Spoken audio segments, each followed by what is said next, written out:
red de compostaje y el Comité Popular Garibaldi, Arana y Correa. Tuvimos un retraso técnico, pero bueno, creo que está saliendo todo. Bien, me imagino, gracias por esperar, por estos minutos que se hicieron un poco largos, pero bueno, gracias por la paciencia. Les cuento, bueno, mi nombre es Agustín, participo de la red de compostaje y también participo en algunas actividades que se organiza del comité.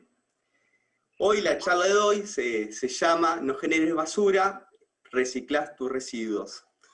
Y este título que le pusimos tiene que ver mucho con lo que vemos el paisaje del barrio, ¿no? Carteles que se van ubicando en terrenos baldíos, no, vecino, vecina, no generes focos de basura. Y bueno, me parece interesante, digamos, que a partir de esta charla taller podamos entrar a reflexionar en este concepto basura que es ya medio viejo, digamos, y hoy podemos empezar a reflexionar sobre otro concepto que se llama residuo. Y hoy lo vamos a empezar a trabajar. ¿Qué son los residuos? Primero, localizarlos. ¿Qué hago con los residuos? Y esta clasificación que se viene dando, ¿no? De seco, compostable, orgánico, bueno, ¿cómo van? Bueno, todas estas cosas es lo que hoy vamos a trabajar. Les cuento un poco de dónde viene esta charla taller. Nosotros somos vecinos y vecinas del barrio Villa Garibaldi, nos encontramos en el sudeste de acá de la ciudad de La Plata, y estamos en el perurbano. Esto quiere decir que tenemos ciertas características de la ciudad y ciertas características de la parte rural. Eso tiene consecuencias y beneficios. ¿Cuáles? En este caso, los servicios. Los servicios en estos lados y en estos barrios que se encuentran en el perurbano, ¿no? Que no es el único esta parte, tenemos servicios frágiles, entre ellos la recolección de residuos. Y es un tema, es un problema, y ya me adelanté, digamos, que se generan estos focos de basuras en estos terrenos baldíos, que acá abundan los terrenos baldíos, porque la gente por ahí hace una inversión, compra su terreno y quedan los pastos largos.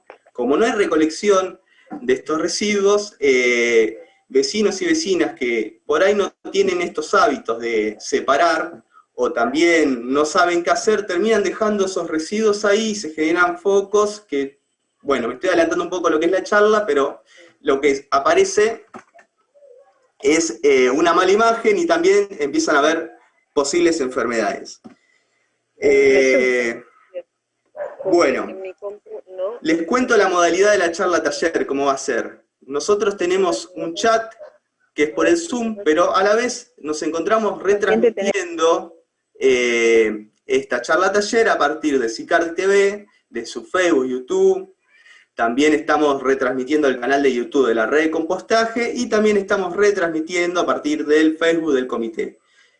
Los que se encuentren en el Zoom, cualquiera de ustedes puede participar escribiendo en el chat o haciendo una intervención luego de las conversaciones prendiendo el micrófono, por lo cual les pido que en este momento, ahora estoy hablando yo, cuando se encuentran hablando los expositores, que apaguen sus micrófonos porque se cruza la información, entonces no entendemos bien.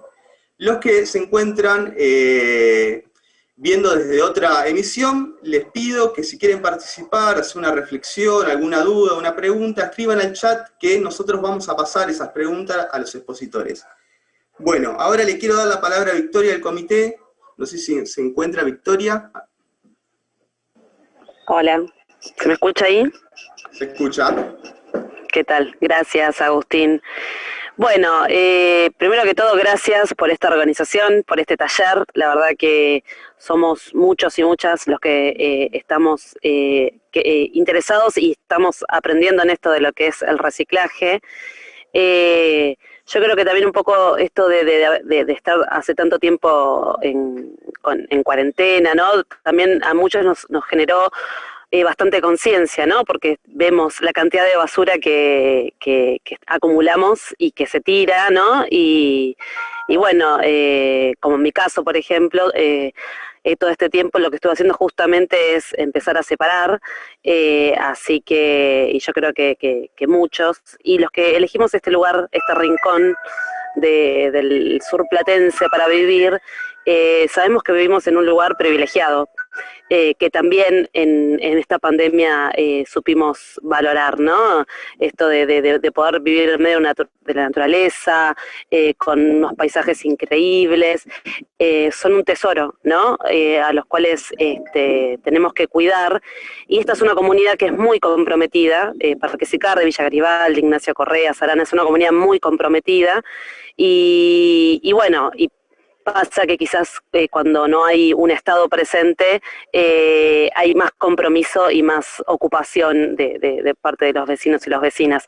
Por eso es también que ya hace un tiempo que venimos organizando este tipo de cosas. Bueno, el mes pasado hicimos la actividad en la plaza para juntar esto que decimos residuos secos, ¿no? No basura, bueno, ustedes ahora lo van a explicar mucho mejor, junto con la cooperativa La Falcone, que la verdad que se juntó un montón de residuos, que además esto implica una fuente de trabajo para la cooperativa.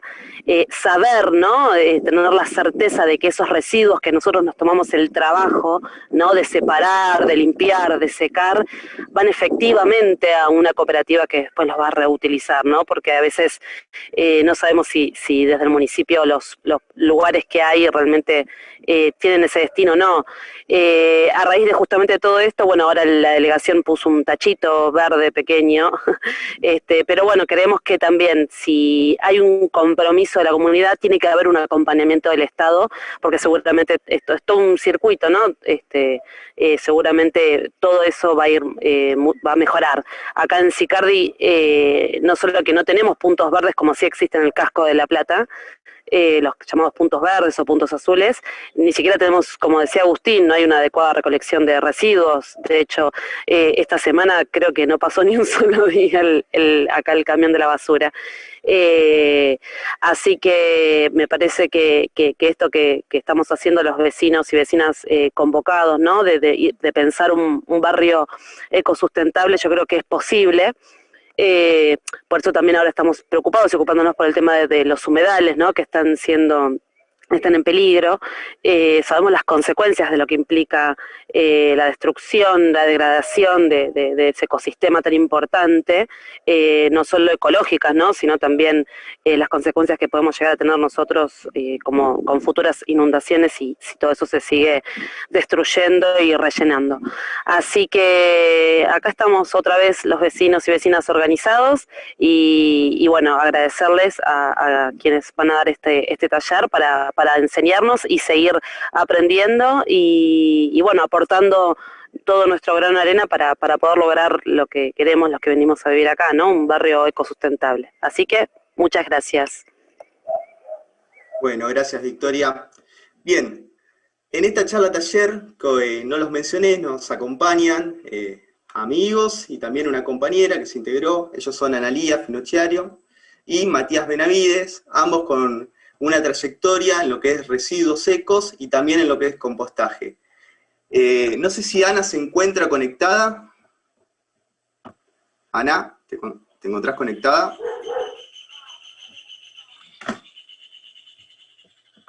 A ver.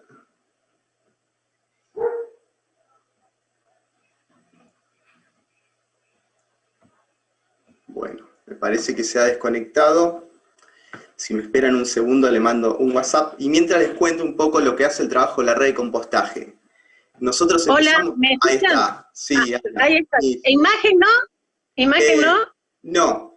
Bueno, vas ahora a hacer tu presentación. Vuelvo a repetir, ella es Ana, es técnica en separación de residuos secos, tiene una trayectoria impresionante, trabaja en la OPDS y nos va a hacer su presentación. No sé si querés decir algo más, Ana, y te dejo a vos.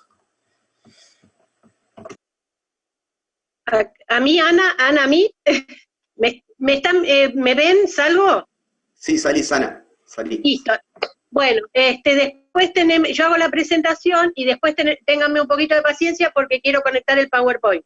A ver si Agustín con esa santa paciencia me dirige. Bueno, buenas tardes, muchas gracias por invitarme a esta red. Soy Ana y bueno, como dijo Agustín, soy técnica en residuos y en gestión ambiental. Hasta el año pasado trabajé en OPDS como técnico, muchos años haciendo trabajo de campo en OPDS y recorriendo los 135 municipios de la provincia. Bueno, me jubilé y sí, sigo colaborando en un área que se llama Área de Generación Universal. Bueno, ahora les agradezco el espacio y bueno, voy a empezar a hablar, a charlar un ratito, un poquito sobre lo que es separación domiciliaria, que esto es lo que me trae a esta reunión. Si me ayudas, Agustín, un segundito a conectar el PowerPoint. Sí, Ana. ¿Lo tenés abierto el PowerPoint en la computadora? Sí. Bien, tenés que poner, abrilo, pones compartir pantalla. A ver, espera un poquito. Sí. Uy, me fui. ¿Me están viendo o no? Te estamos viendo y escuchando. Oh, bueno, esperen. Esperen porque si no puedo, para no volverlos locos, porque Bien. yo con esto no... Bueno, a ver. Compartir pantalla no me está saliendo, no sé qué pasa. Perdón, ella tendría que ser hospedadora o hospedadora para poder compartir pantalla. Muchas gracias. O sea, el que armó el Zoom es el hospedador y tiene la posibilidad de ponerla a ella como hospedadora también y ahí va a poder compartir. Tal cual. Bueno. Gracias, Eri. Por ahí ya lo había hecho Sole. Si podés ponerla como coanfitriona, como dice Erika, sería... Sí, porque podemos charlarlo, pero con el PowerPoint es más visible y es mejor y tiene todo un trabajo que yo realicé, obviamente. Está bien. Ahí va Ana, quédate tranquila. Que te estarán poniendo. Yo puedo compartir pantalla. Yo creo que vos también podés compartir pantalla. Poné compartir pantalla. ¿Querés compartir pantalla vos y lo hacemos más rápido? Bueno, dale. Comparto yo. Ya tengo abierto tu PowerPoint.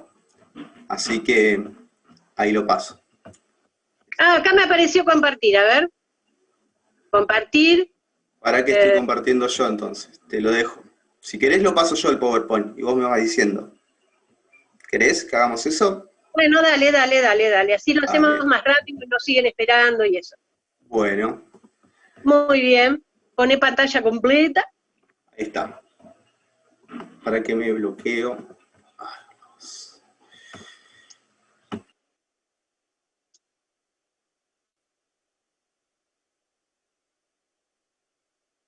Muy bien. Bueno, ya comenté que la charla de hoy se refiere a la separación domiciliaria.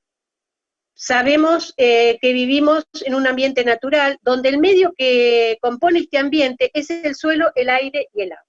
El problema que aparece en el ambiente es la contaminación, ¿sí? Aquí estamos con la contaminación del suelo, que es uno de los elementos del ambiente.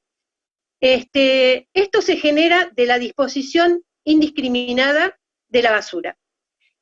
Por ejemplo, aparecen basurales a cielo abierto o microbasurales, que son estos basurales que hoy hablaban ustedes, que se generan en algún terreno que no está cortado el pasto, que a veces sí está cortado el pasto. También se generan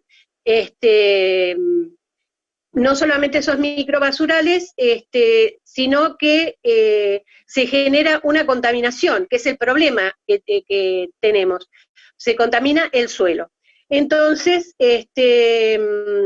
por esta mala disposición de la basura. Por ejemplo,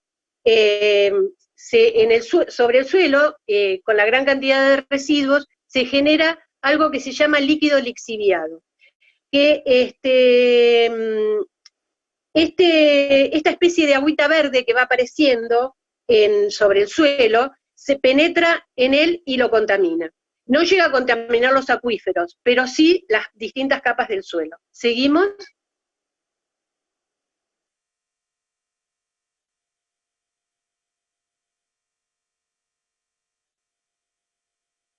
Bueno, la contaminación del aire, esto se produce a partir que muchas veces queman la basura.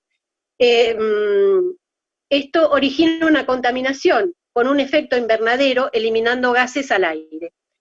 Muchas veces son quemados a propósito y otras veces se genera, cuando en época de verano se genera mucho calor con la cantidad de residuos y poda que les ponen encima en algún basural a cielo abierto, y se quema instantáneamente. ¿Seguimos? Estas son fotos que yo fui sacando en provincia de Buenos Aires a medida que me iba viendo los problemas que se tenían en los municipios. Bueno, esta foto no la tomé yo, es en Indonesia, es una persona que está sacando los residuos que le sirven de un espejo de agua, que está todo el residuo flotando. Gran cantidad de contaminación. Bueno, esta es la contaminación de peces, y esto es un espejo de agua acá en provincia de Buenos Aires, donde había una gran contaminación producida por la gran cantidad de basura arrojada. Esto, sumado al líquido lixiviado, valga la redundancia, contamina los espejos de agua. Bueno, acá tenemos como algo que se realizó en el Arroyo El Pescado, que fueron unas jornadas de limpieza sobre el espejo de agua, casualmente a raíz de todo esto que se produce por la mala disposición de los residuos, o que la gente no tiene dónde tirarlos, y lo tiran en los espejos de agua, en los humedales, y así se va proliferando cada vez más contaminación y más problemas que traen los residuos, ¿verdad? Bueno, ¿seguimos? Bueno, los vectores más conocidos que proliferan en los basurales a cielo abierto o en los microbasurales, se llama vector a los agentes que propagan o transmiten una enfermedad de un organismo a otro. ¿Seguimos? Estos pueden ser los gatos, los cerdos, los perros, las gaviotas o aves, las ratas y las vacas. Estos proliferan mucho en los basurales. La solución: las buenas prácticas 3 R's, que es reducir, reutilizar y reciclar. Reducir la cantidad de basura que generamos todos los días no comprando productos con mucho envoltorio. Yo creo que de las 3 R's esta es la principal, porque nos estamos priorizando y nos estamos adelantando a el hecho de generar mucha basura. Que ya el hecho de separarla ya no se llama más basura, sino que se va a llamar residuo. Así que yo voy a seguir hablando de residuo, porque teóricamente estamos trabajando para separarlos. Reducir entonces la gran cantidad de basura que generamos todos los días, no comprando productos con mucho envoltorio. Reutilizar la mayor cantidad de objetos posibles, usar envases retornables o recargables, arreglar, reparar y volver a utilizar. Reciclar, mediante la separación inicial de los materiales que serán utilizados para la fabricación de nuevos productos y la compra de artículos hechos con materiales reciclables o reciclados. Con respecto al reciclado tengo que decir algo. Muchos productos que estoy viendo tienen en su envase ya ¿cómo se llama? Los códigos, digamos, que son reciclados o que pueden ir para reciclar, ¿sí? Bueno, seguimos. Como ya habíamos hablado, esta práctica que es la elemental, que es la de reducir, que se puede, dice, ¿qué podemos hacer? Se pueden aportar soluciones en el ámbito de lo cotidiano, desde la escuela y desde el hogar. Estas soluciones son en realidad un cambio de hábito. Uno de ellos es la separación de los residuos, que promueve el reciclaje de algunos materiales. ¿Cómo podemos colaborar desde nuestras casas? Eligiendo los productos que menos cantidad de envoltorio tienen, solicitar que nos envuelvan los artículos comprados a menos que sea indispensable, usar más productos de envases retornables, preferentemente el vidrio, llevar una bolsa de casa cuando hagamos las compras, usar el papel de los 2 lados, utilizar aparatos con pilas y baterías recargables, elegir calculadoras y aparatos que funcionen en energía solar, leer los rótulos de los envases y elegir los que no perjudiquen al ambiente, separar los residuos de manera correcta en nuestras casas. ¿Cómo separar los residuos en casa? Bueno, no necesariamente tienen que ser de colores, pero en dos partes. La bolsa gris, que va a contener los residuos orgánicos y húmedos, y la bolsa verde. Si nosotros hacemos una buena separación, lo único que tendríamos que separar, los orgánicos irían al compost y los secos y reciclables irían a una cooperativa o pasaría el camión, teóricamente, a levantarlos. ¿Sí? Bueno. ¿Qué hacemos con los desechos del baño? Bueno, los desechos del baño, como los pañales descartables, los restos de papel higiénico, los blister, las toallitas femeninas, los profilácticos, las curitas, todo ese tipo de cosas que se generan en el baño, eso tendría que ir en una bolsa gris separada, que si teóricamente nosotros estamos separando bien los residuos, no tenemos que poner esa bolsa gris en ningún lado, porque estaríamos contaminando tanto el residuo que separamos, que es el residuo orgánico, como el inorgánico. Pensemos que en el inorgánico hay una cooperativa trabajando con estos materiales, y poner la mano dentro de un lugar donde hay un pañal descartable, la verdad que no está bueno, y aparte que contamina todo el resto del material que se está separando, ¿sí? Bueno. Que en realidad el material, lo del baño sería, si separamos bien y todo funciona como corresponde, sería lo único que iría a disposición final. Bueno, reciclar, seguimos. ¿Qué residuos se deben separar para reciclar? Acordémonos que para separar los residuos que van a ir para reciclar, todos estos materiales deben estar vacíos, secos y limpios. ¿Qué son los materiales para reciclar? Los papeles, los vidrios, los plásticos y las latas. Bueno, entonces, haciendo un poco hincapié en cada de estos elementos, tenemos que actualmente los papeles, ¿no? Para reciclar los papeles, sabemos que actualmente el 90% de la pasta de papel está fabricada con madera. La producción del papel representa aproximadamente el 35% de los árboles talados. Reciclar una tonelada de papel de periódico ahorra aproximadamente una tonelada de madera. Se estima que la mitad del papel mundial, si reciclamos, se evitaría la tala de 20 millones de hectáreas forestales. Es importante consumir papeles producidos bajo las buenas normas forestales que aseguran la reforestación para el abastecimiento de papel. Perdón. ¿Seguimos? El vidrio. Reciclar el vidrio genera un ahorro de energía del 30% con respecto a la utilización de las materias primas como arenas y soda cáustica. Los vidrios se pueden reciclar indefinidamente, pero deben estar limpios, secos y sin restos de otras sustancias. ¿Seguimos? Las latas. Producir acero cuesta 4 veces más que reciclarlo. Reciclar aluminio representa un ahorro del 91% de energía que se requiere para hacerlo nuevo. Además, se evita una mayor contaminación de la atmósfera, el aluminio se puede reciclar infinitas veces, todos deben estar vacíos, limpios y secos. Plásticos, reciclar plásticos genera un ahorro del 4%, ya que es un derivado de los hidrocarburos, pero sacarlos de los sitios de disposición final genera un beneficio ambiental de gran magnitud, dado su estabilidad a través de los años y el gran volumen que generan. Todos deben estar vacíos, limpios y secos. ¿Seguimos? Bueno, acá hacemos hincapié en la fabricación del papel. Para seguir reforzando, digamos, esto de separar los residuos. Para fabricar una tonelada de papel se necesitan 14 árboles.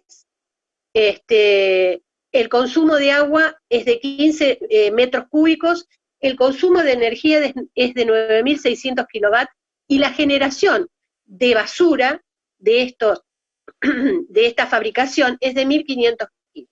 En cambio, si nosotros utilizamos el papel reciclado para reciclar, se utiliza entre 1.200 y 1.400 kilogramos, la cantidad de consumo de agua es de 8 metros cúbicos, el consumo de energía es de 3.600 kilowatts, y la generación de basura sobre lo que se está haciendo es de 100 kilogramos.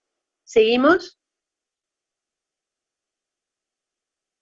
Bueno, esto es muy interesante porque habla de los plásticos. Estos plásticos, si nosotros damos vuelta a cualquier, ¿cómo se llama? Cualquier botella de plástico, o shampoo, o perfume que vengan plásticos, nos vamos a dar cuenta que tiene como un triangulito y con una numeración, que van del 1 al 7. Esto significa de qué plásticos están constituidos y en qué se van a convertir una vez que se reciclen.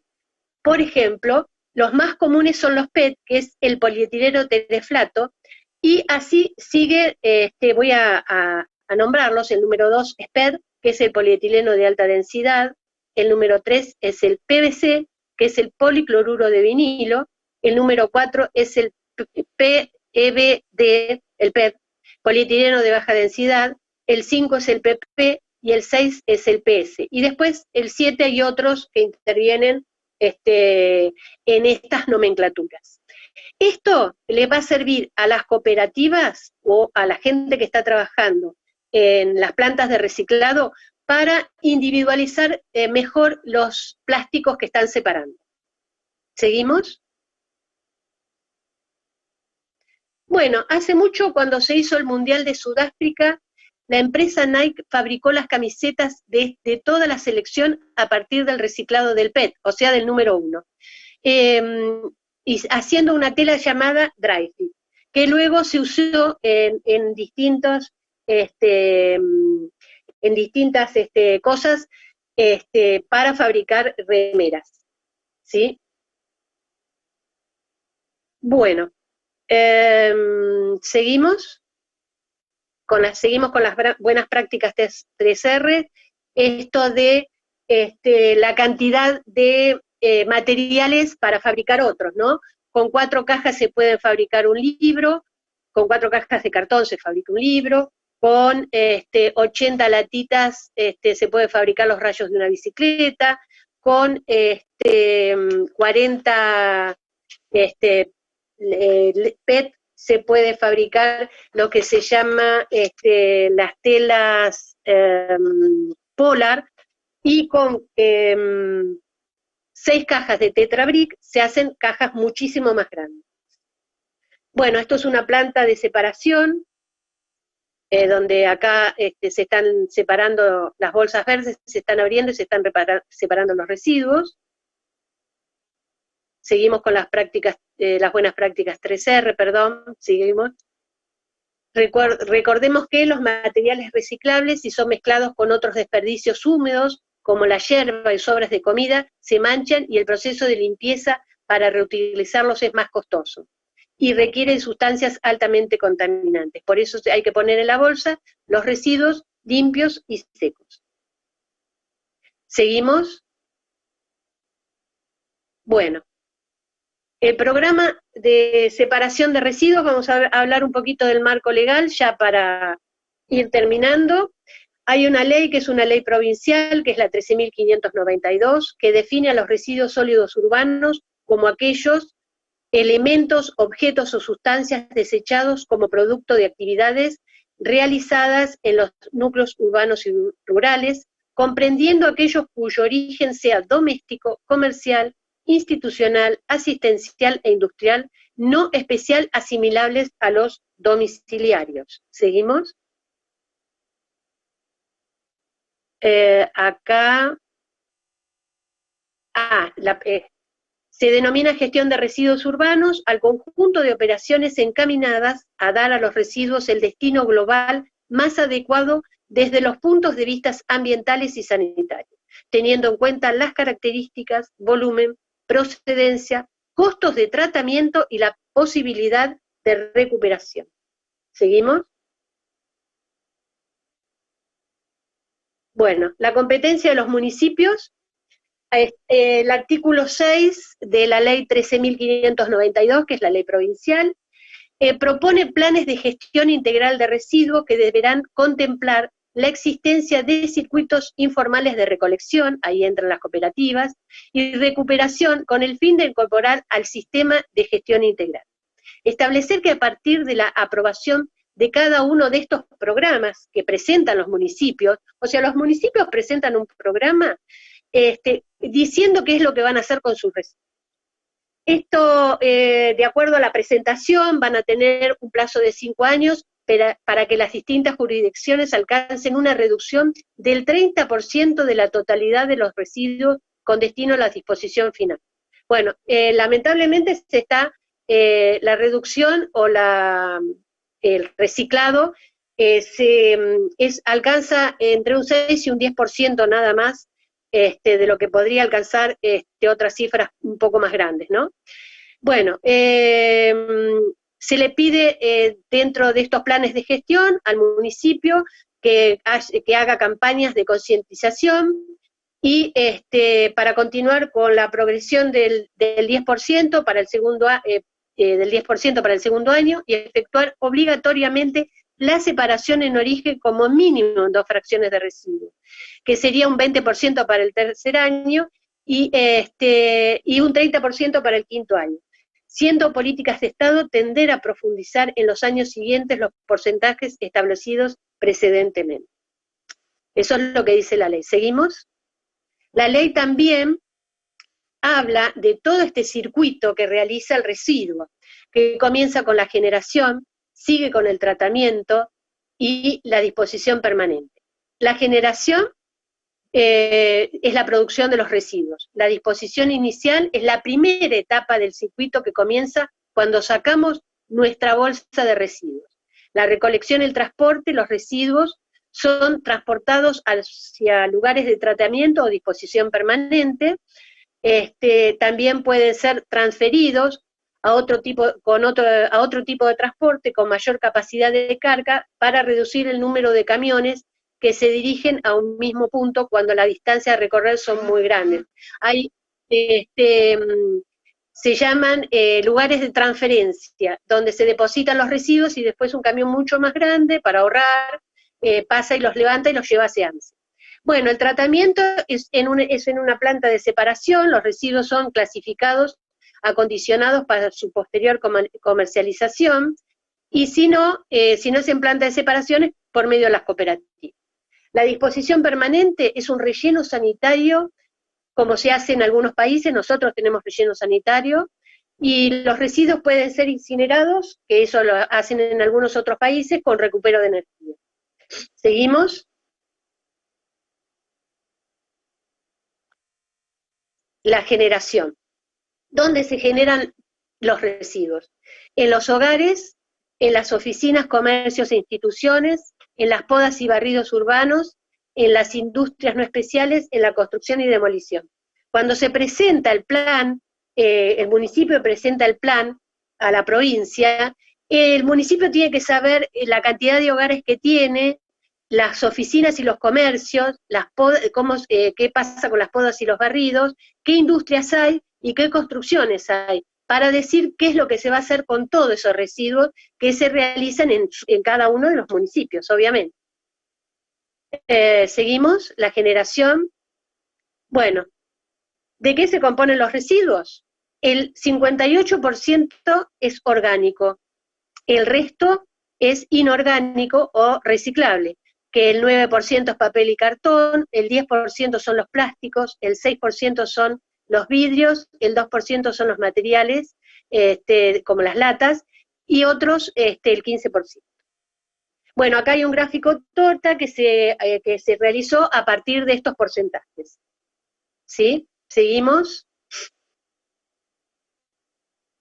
¿En qué cantidad? Bueno, sabemos que cada persona por día hace 1 kilo de basura, ¿sí? No quisimos poner el porcentaje porque es muy fácil sacar la cuenta, una persona en 365 días, qué cantidad de basura hace. Lo que yo quise es que se notara, se viera algo más visual. Entonces pasa esto. Apreta, ahí está. Bueno, esto es lo que hacemos en un año de basura, ¿sí? Muy bien, seguimos. Volumen. El volumen es un parámetro que influye sobre los medios de recolección, sobre la posibilidad de tratamiento de los residuos. La dimensión del volumen de recolección determina las condiciones de transporte, qué tipo de camiones y con qué tara con qué capacidad van a ir a recolectar, el tratamiento y la disposición permanente con sus costos asociados. Bueno, los volúmenes son los residuos no orgánicos, como latas, plásticos y vidrios. Hacemos siempre una diferencia entre volumen y peso, porque este volumen, si nosotros no separamos bien los residuos, van a ir a disposición final ocupando un gran lugar. En cambio, hacemos la diferencia con el residuo orgánico, que es, se lo trata como peso, ¿sí? Bueno, el tratamiento, las plantas de separación y clasificación de residuos sólidos urbanos. Estas plantas, en estas plantas se reciben los residuos separados en casa, que llegan en bolsas verdes y posteriormente se van a clasificar según los distintos materiales. ¿Seguimos? El tratamiento.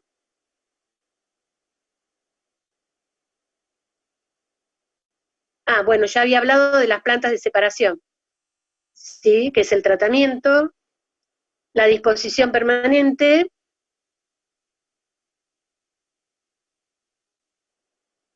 que es la disposición de permanente, es el relleno sanitario.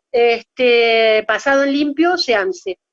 Es un método de ingeniería para la disposición de residuos sólidos en el suelo, de manera que se dé la protección al ambiente mediante el esparcido de los residuos en pequeñas capas, compactándolos a menor volumen práctico y cubriéndolos con el suelo al fin del día de trabajo, previendo los efectos adversos al ambiente.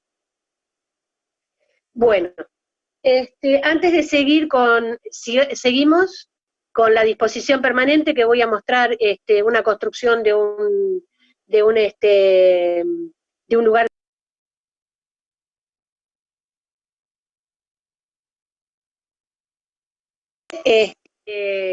Se trabajaba, trabajábamos los residuos en forma lineal, o sea, que el residuo salía de la industria, iba a la góndola al supermercado, iba a la casa, después se utilizaba, se tiraba a la basura, se lo llevaba el camión y lo disponía. ¿Sí? Eso era antiguamente. Ahora se empezó a trabajar con algo que se llama economía circular, donde el residuo sale de las industrias, va a la góndola, al supermercado, al almacén, luego de ahí va a la casa, luego de ahí el material se lleva el camión recolector lo lleva a las plantas de separación o lo pasan a buscar las cooperativas, de ahí vuelve a el circuito donde comienza nuevamente toda la etapa de ¿cómo se llama?, de mercado. Bueno, lo mismo pasa con los residuos orgánicos. Estos se consumen, son separados, van al compostaje, y el del compost va seguramente a algún vivero o algún otro tipo de lugar donde se requiera compostar, ¿sí? Bueno, volvemos a las plantas de separación. Bueno, esto, seguimos, las plantas de separación, seguimos. Bueno, esto fue una especie de prueba piloto que se hizo en un lugar donde tenían un lugar de disposición, de un basural, donde se empezó sobre suelo natural, se empezó a disponer los residuos orgánicos, y apareció una buena tierra. En realidad ellos lo usaban no para viveros, sino para cubrir al finalizar del día el basural, ¿sí? Esto es en un lugar en la provincia de Buenos Aires. Bueno, esta es seguimos. Esta es una cooperativa, donde están trabajando separando los residuos.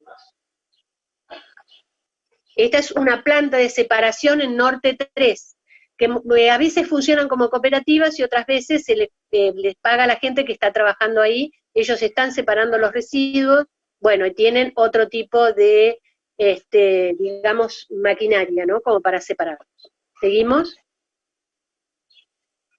Bueno, esto es una cooperativa donde una escuela de, ¿cómo se llama? Las escuelas de Rurales. las escuelas rurales, gracias. No me salía. No, rurales no, perdón. Las escuelas industriales. Seguimos, perdón, yo me adelanté, perdón. Esto se hizo, es una prensa hecha por una escuela industrial, técnica, que se la cedieron a una cooperativa y que funciona bárbaro, o sea, esto es el resultado. Bueno, y seguimos con el resultado este es el resultado de esa compactadora. Eso es el pan compactado. Esta compactadora tenía una habilidad que podía compactar plásticos y latas. Bueno, seguimos. Bueno, y para finalizar, esta es la disposición final. Acá es donde se disponen los residuos, que es un relleno sanitario. Esto es un método de ingeniería que para la disposición de los residuos en un suelo de manera que se dé protección al ambiente mediante el esparcido de los residuos en pequeñas capas, compactándolos a menor volumen práctico y cubriendo el suelo al fin del día de trabajo, previendo los efectos adversos del ambiente. Bueno, esto hay empresas que trabajan haciendo estas excavaciones, que tienen distintas, ¿cómo se llama?, alturas. Tienen que dejar una calle lateral para que entre el camión y pueda disponer los residuos. Este relleno se cubre con una membrana llamada geomembrana, que tiene distintos milímetros, micrones, para que no se pinche cuando se ponen los residuos. Debajo de la membrana va un material llamado bentonita, para no apoyar directamente la membrana sobre el suelo. Cuando se cubre toda la membrana, hay unos caños que se ponen en este relleno, que hay una zanja al costado, que si ustedes ven, es un canal donde los caños estos van a absorber los líquidos lixiviados, se van a llevar por este zanjeo a un piletón, y en ese piletón se va a recuperar el líquido lixiviado. Muchas veces, si es muy poco, se recupera con totoras, y otras veces no, se necesita poner alguna sustancia como para que esto del lixiviado se trabaje como corresponde. Bueno, al final del día, si el lixiviado, si todo por precipitación, todo el material baja, queda arriba el agua se puede utilizar para regar al fin del día parte del relleno sanitario que se estuvo cubriendo con tierra. ¿Seguimos? Bueno, para terminar, los objetivos que en algún momento había tenido con respecto a este trabajo que realicé, que vengo realizando hace bastante tiempo, es generar conciencia para el desarrollo de acciones que permitan la disminución de los residuos, valorar la preservación del ambiente en el hogar, la escuela y los espacios públicos, desarrollar la cultura de las 3 R's, que estas culturas se desarrollan a nivel mundial. Hacer campañas de recolección en las escuelas y en las oficinas, armar y colocar cestos para la recolección de los residuos reciclables, armar talleres educativos para los alumnos en todos los niveles, capacitación docente, un calendario ambiental e indicadores de cómo se está trabajando con respecto a el reciclaje. Bueno, mi amigo Charles Darwin dice, no es la especie más fuerte la que sobrevive, ni la más inteligente, sino la que responde mejor al cambio. ¿Seguimos? Bueno, reciclando los residuos generamos trabajo, recursos y cuidamos por sobre todas las cosas la naturaleza. Muchísimas gracias.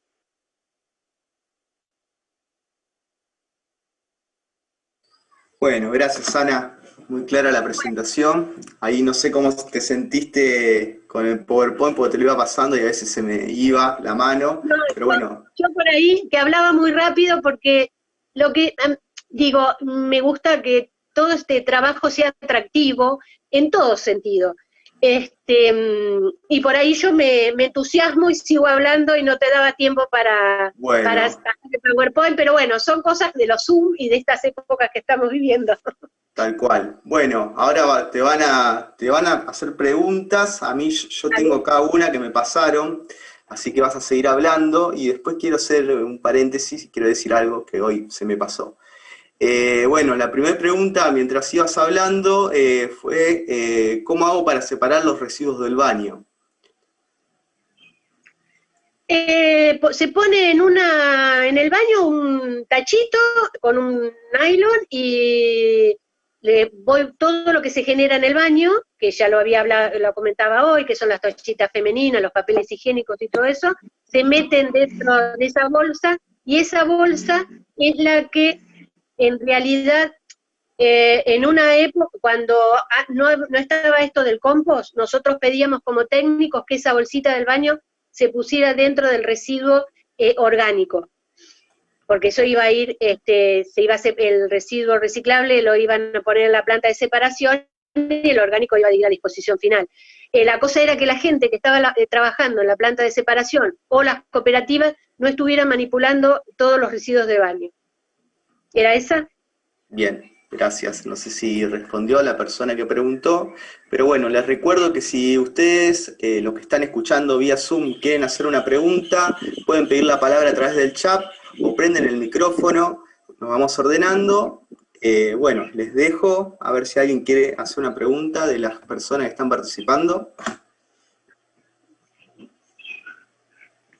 Hola, sí, yo quería preguntar, bueno, muy clara la explicación, pero me quedó ahí picando, ¿qué es un calendario ambiental? Pregunto esto porque yo soy profe y, bueno, profe de geografía, trabajé el tema con estudiantes de una escuela y bueno, no sé, me quedé pensando, es como una actividad posible a pensar. Nosotros, para seguir en esto de la separación de los residuos, porque ¿viste? Muchas veces la gente empieza con muchas ganas, o los alumnos en los colegios empiezan con muchas ganas, después medio va decreciendo, porque tenemos que cambiar el hábito, obviamente. Entonces, se estableció, creo que a nivel provincial y no sé si a nivel mundial, el calendario ambiental, que es el Día de la Tierra, el Día del Reciclado, el Día de los Humedales, el Día de, bueno, y así sucesivamente todo lo que tenga que ver con el ambiente y con los problemas que generan los residuos con la contaminación.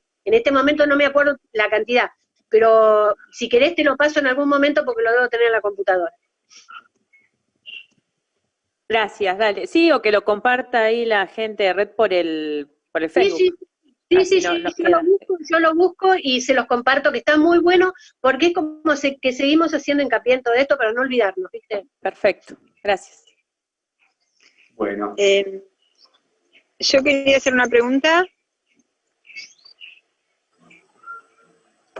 Hola. Ale, habla, se escucha. Sí, se escucha. No, yo quería saber, en la provincia de Buenos Aires, si sabés en qué municipios están implementando estos planes de reciclado de residuos de una manera efectiva y eficiente. Bueno, yo después también lo voy a poner en el Facebook, los lugares que están trabajando muy bien. Balcarce es uno. Ellos tienen un lugar que se llama Punto Limpio. La gente han hecho tanta publicidad y tantas cosas y tantas concientización y hemos dado tantas charlas que la gente Bueno, hace compost porque tienen muchos lugares, no hay mucho edificio, no hay mucho departamento, así que la gente tiene terreno. Con los reciclables los lleva a un lugar que es un punto limpio, donde se los pesa y ahí adentro hay una cooperativa que ya los recibe. La gente va con el auto, yo después les voy a mandar fotos porque es impresionante, saca los residuos, los deja, y les regalan unas bolsitas para el auto, esa para poner los residuos en el auto, qué sé yo. Y yo he visto a las mujeres abrir la parte de atrás del auto y sacar los residuos. Bueno, Balcarce es una. ¿Qué más? A ver, mira, no me acuerdo en este momento. Balcarce es la que la tengo más presente. Bolívar es otra que trabajó y sigue trabajando muy bien, y en las distintas localidades de Bolívar también trabajan, ellos hacen mucha concientización desde la escuela, y nosotros hemos trabajado mucho con ellos. Yo me he quedado mucho tiempo en Bolívar, por ejemplo, trabajando con ellos, haciendo concientización. Otro lugar es la isla Martín García, que radicó su basural, y que estuvimos trabajando, un basural de 100 años, y estuvimos trabajando con ellos. Igual son 100 familias las que viven en la isla Martín García. Yo fui la promotora de la parte de, ¿cómo se llama?, de compost, y dimos muchas charlas, se hizo mucha cartelería, mucha cosa, y ellos lograron separar bien los residuos, hacer compost, y los residuos secos viene una barcaza desde tierra, se lleva los residuos creo que 2 veces por semana, y se los lleva a Seancia Norte 3. Después también, mira, yo me voy a ir anotando todo esto que están diciendo, así se los voy pasando por Facebook, para que ustedes vayan teniendo como una guía de estos trabajos fantásticos que se realizan en algunas provincias. ¿Alguna otra pregunta? Buenas tardes. Yo, más que una pregunta, recién llego acá porque me contacté para preguntar lugares donde pudiera llevar residuos. La situación es la siguiente: yo estoy como voluntaria en un lugar que es rescate de caballos de tracción a sangre, y es un lugar pasando La Plata, en Magdalena, que no pasan los camiones de basura, y la basura que se genera, no solo patógeno se le dice, hay una parte que es basura que es por gasas, bueno, sangre, como es todo lo que es inyección y demás. Aparte ellos no pueden, o sea, toda la basura se quema, ese es el problema. Entonces, desde que estoy, es como que veo la cantidad de basura que hay, y digo, esto hay que hacer algo, ¿no? Entonces, planteé la separación de residuos, y me encuentro con un montón de, por ahí, residuos que no sé, o sea, hoy ya me ayudó a ver de que esta cuestión de que en la parte de atrás hay muchos que sí, uno de por sí sabe qué cosas, pero tienen, por ejemplo, soluciones fisiológicas, que son materiales que tienen 2 componentes, el mismo envase, y estoy investigando y averiguando como para ayudar, o bueno, este mismo lugar para acercar la basura. O sea, es muchísima información, y yo tampoco es que sé mucho, digamos, ¿no? Quiero empezar por lo menos un intento, una movida, de poder separar, porque es tremendo la basura que hay. Bueno, mirá, vamos por parte. Yo trabajo en residuos sólidos urbanos. Trabajaba en residuos sólidos urbanos y manejo toda esa parte. Lo que pasa es que había que discriminar qué tipo, porque parece ser que está todo como, ¿cómo se llama? Revuelto, digamos, esto del residuo. Claro. Habría que ver qué tipo de residuo es. Si es un residuo especial, yo te comunicaría con la gente de residuos especiales que trabaja bajo otra ley y que ellos te pueden asesorar. Después, porque yo te podría decir con los residuos sólidos urbanos que podés hacer. Llamás a Magdalena y decís, mire, tengo los residuos sólidos urbanos, porque eso es un problema de cada municipio, digamos. Por ahí no pertenece mucho a la provincia. Pero sí le podés pedir que pase un camión para levantar los residuos. Los otros residuos, que no sé si son residuos sólidos urbanos o pertenecen a otra clase de residuos, eso te lo puedo averiguar. ¿Qué tipo de residuos generan estos lugares donde hay animales a gran escala? o aparecen otras cosas, como por ejemplo, hay lugares donde aparecen envases vacíos de fitosanitarios. Eso corresponde a otra ley y a otro prospecto, digamos, que no son, que son residuos diferenciados dentro de los residuos sólidos urbanos, ¿sí? Así que Claro. si vos por ahí me dejás tu contacto, yo Sí. te averiguo. Dale, no sé, ¿te puedo dejar un mail por el chat o no sé, o vos Dale, me querés dejar el ¿cómo- tuyo como quieras? En ¿Cómo este es? caso, Sí, ¿Cómo ¿cómo es? es? Perdón. que me pongan como intermediario, si querés Silvina, podés escribir Sí. a la red de compostaje y nosotros te hacemos el Listo. enlace con Ana. Dale, buenísimo. Ahí en Facebook ya lo sigo, así que escribo Bien. en todo caso por ahí. Muchas Bien, y gracias. nosotros te hacemos el contacto. Bueno, vamos a continuar con la otra exposición. Si hay alguna pregunta, después las podemos dejar para el final, o pueden seguir escribiendo en el chat y vamos respondiendo ahí con Ana, hacemos el contacto. Gracias por las preguntas, estuvo muy bueno. Y a la vez genera reflexión. Ahí en el chat estaban diciendo, y era lo que yo quería decir, que había dicho el paréntesis, hoy 24 de noviembre es una efeméride, es el Día Internacional del Medio Ambiente, o del cuidado del medio ambiente, y un poco tiene que ver con esto de los ciclos que contaba Ana, ¿no? De lo que lleva, digamos, transformar una lata de gaseosa, un libro, todo eso es material, ¿no? En este caso químico, ¿no? Bueno, un poco tiene que ver con esto, esta efeméride, ¿no? De tomar una reflexión sobre esas cosas que nosotros usamos cotidianamente y no sabemos el contenido que lleva de agua y de otros productos, de combustible. Así que quería hacer esa mención y le paso a dar la palabra a Matías, que va a hacer la exposición sobre, en este caso, lo que son los residuos orgánicos o compostables. Mati. Hola, Agus. Hola, gente. Mati. ¿Cómo les va? Amigazo. Gracias ahí a todos ustedes ahí que conforman la red ahí en Garibaldi, Correa, toda la zona de ahí de Sicardi. Bueno, por haberme extendido esta invitación a participar y a poder hacer esta presentación. Voy a compartir la pantalla. Matías Benavides. Ahí está. Bueno, yo, pertenezco al vivero de la Facultad de Ciencias Naturales y Museo y al programa de gestión de residuos de la Facultad también de Ciencias Naturales y Museo.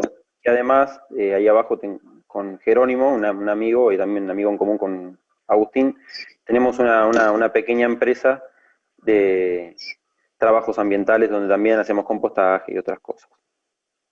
Bueno, esto lo traje acá, pero bueno, sé que en la charla recién de Ana estuvo bastante hablado, pero bueno, es la fundamentación de por qué desde la facultad se decide encarar el problema de la gestión de residuos. Entonces, es a través de esto que llamamos modelo de vida actual, que arranca en el siglo XX, pero en el siglo XXI se profundizó ahora, y con esta pandemia para mí se profundizó aún más. Estamos más metidos en este modelo extractivista donde el monopolio es la moneda corriente, y gracias a esos monopolios dan pie a que aparezcan otros fenómenos sociales y socioambientales que recrudecen la situación ambiental. Y la naturaleza sigue pagando los platos rotos. Entonces, en este modelo, que es el modelo del uso y tíralo, según Galeano, de que todo es efímero, de que cualquier cosa dura poco y tiene un destino final corto, que es ir a la basura, existe ese término, basura. Entonces, hay que ver la manera de replantear ese término, como decía Ana, y que ya no sea una basura, sino que, o que no se genere, sería lo ideal, que no se genere basura, que se genere la menos posible, y si se genera, que sea algo que sea reutilizable y que pueda tener un uso muchas veces. Esto es lo que vemos a menudo acá en la ciudad de La Plata. No hace falta que haya un paro de Moyano para que pase esto. Esto sucede, y es bastante engorroso a veces pasar por las veredas, o a la noche que anden los roedores dando vueltas por ahí, ni que hablar a gente que esté con algún problema motriz, no puede caminar por esa zona, amén que las veredas de La Plata son media caóticas, esto es difícil. También sucede en la ciudad de Buenos Aires. Fíjense que dice 11 ahí, pero esto, bueno, yo lo refiero a La Plata, pero porque los tachos son los mismos. Pero bueno, este es en la zona de 11. Esto sí, ya es más cerca nuestro. También sucede, no hace falta que juegue Estudiantes o Gimnasia o que haya algún evento para que suceda esto, pero bueno, esto también sucede y son cosas que tienen que ir de la mano con un cambio, ¿no? Un cambio para... No digo cambio en nombre del gobierno anterior, sino un cambio como lo veníamos viendo antes de que ellos tomaran esa palabra. Esa palabra... entonces es un cambio en el nivel ambiental, en el nivel de lo más positivo que tiene la palabra, por decirlo así. O en cambio en nombre de la biología, porque la biología también habla mucho del cambio. De hecho, ahí Darwin habló hace un ratito y mostró eso, ¿no? Y en respuesta a eso existe esto, desde los municipios, desde actividades comunales, como es aquí ustedes, esta red que se ha formado, o actividades individuales, existe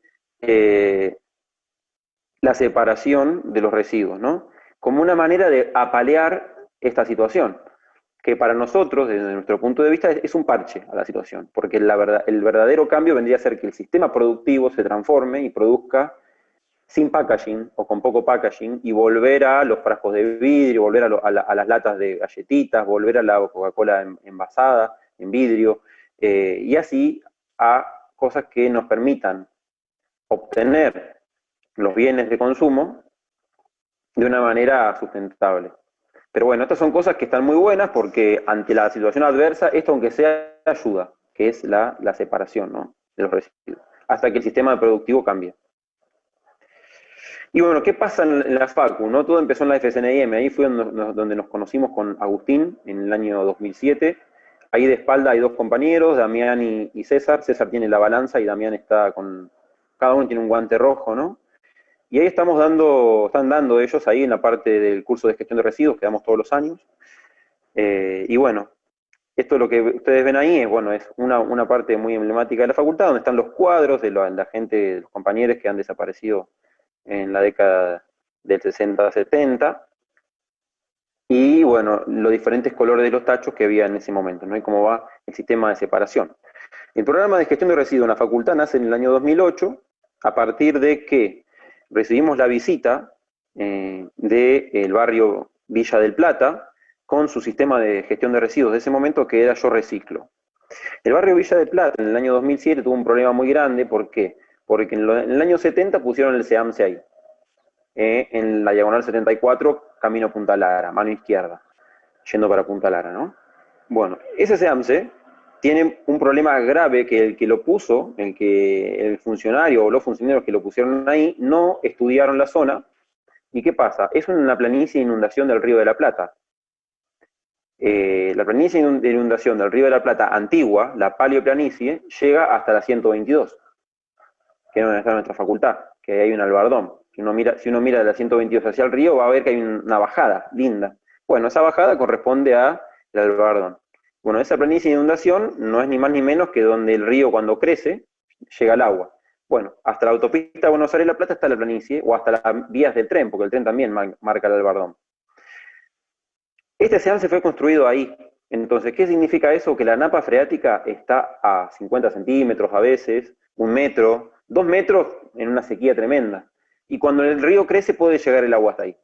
Entonces, ¿qué percibían los vecinos del barrio Villa del Plata y siguen percibiendo, además del tremendo olor que les llega cuando hay viento noroeste o norte?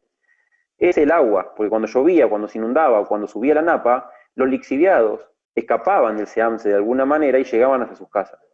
Entonces, ellos en el año 2007 cortaron la ruta porque no podían creer, cortaron la ruta del 74, hicieron mucha movilización y lograron que en fines del año 2007, principio del año 2008, la Suprema Corte de Justicia de la provincia de Buenos Aires hiciera un fallo a favor del barrio donde se iba a cerrar el SEAMSE. Obviamente en ese momento estaba Scioli, dijo que sí, que lo iba a hacer, nunca lo hizo. Entonces desde ese año hasta la actualidad, la Suprema Corte de Justicia de la provincia está cobrándole una multa al gobierno bonaerense por no cerrar el SEAMSE.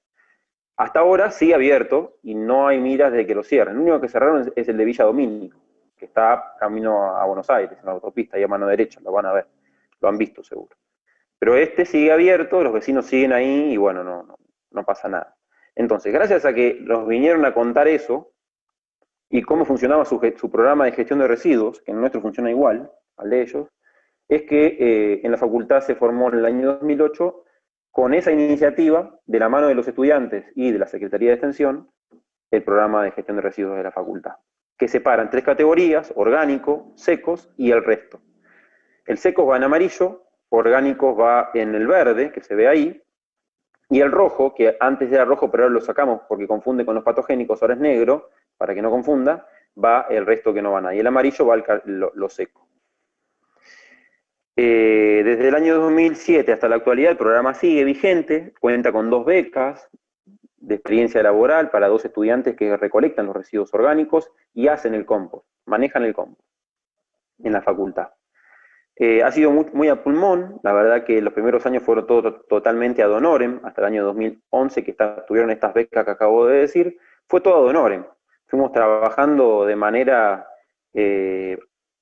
a puro corazón, por decir así, tripa corazón, porque ¿qué pasa? Nos encanta, nos fascina que la facultad contribuya a la sustentabilidad de la universidad y de la ciudad, y que nos quedemos con entre 4,5 y 5 toneladas de yerba, porque es mayoritariamente lo que tenemos en la facultad, porque tomamos mucho mate, es lo que va al compost, ¿no?